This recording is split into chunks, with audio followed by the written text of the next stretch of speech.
రాజకీయాల్లో రాబోయే రోజుల్లో అనూహ్యమైన మార్పులు చోటు చేసుకోబోతున్నాయా?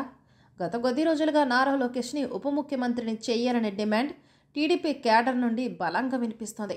మరి చంద్రబాబు తన కొడుకుని ఉప ముఖ్యమంత్రిని చేసే దిశగా ఆలోచిస్తున్నారా? ఇలాంటి ప్రశ్నలు ఇప్పుడు సోషల్ మీడియాలో బాగా వైరల్ అవుతున్నాయి. ముఖ్యంగా టీడీపీ జనసేన పార్టీల మధ్య ఈ అంశంపై ఒక రేంజ్లో గొడవలు జరుగుతున్నాయి. నారా లోకేష్ని ఉప ముఖ్యమంత్రిని చేస్తే పవన్ కళ్యాణ్ ముఖ్యమంత్రిని చేయాలంటూ సోషల్ మీడియాలో జనసేన పార్టీ అభిమానులు గట్టిగా డిమాండ్ చేస్తున్నారు. పవన్ కళ్యాణ్ ఒక పార్టీకి అధినేత. ఆయనకి ప్రత్యేకంగా 21 సీట్లు ఉన్నాయి.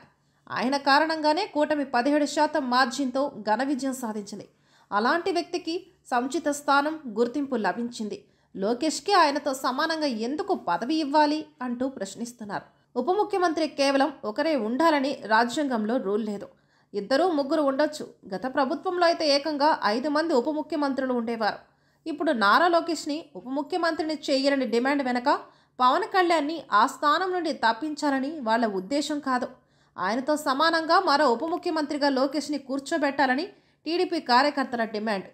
నిన్న మొన్నటి వరకు కేవలం సోషల్ మీడియా వరకే పరిమితమైన ఈ అంశం ఇప్పుడు ఏకంగా చంద్రబాబు ముందు లీడర్స్ రిక్వెస్ట్ చేసే వరకు వెళ్ళింది.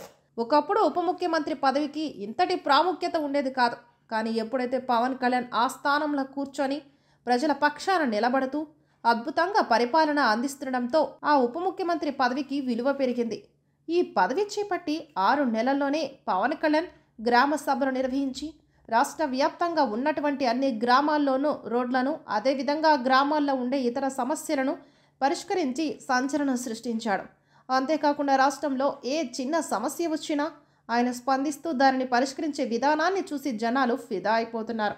ఒక్క మాటలో చెప్పాలంటే కూటమి ప్రభుత్వంలో పవన్ కళ్యాణ్ ఏకైక పవర్ సెంటర్గా మారిపోతున్నారు. క్రెడిట్స్ మొత్తం పవన్ కళ్యాణ్ ఒక్కడికే వెళ్ళిపోతున్నాయి.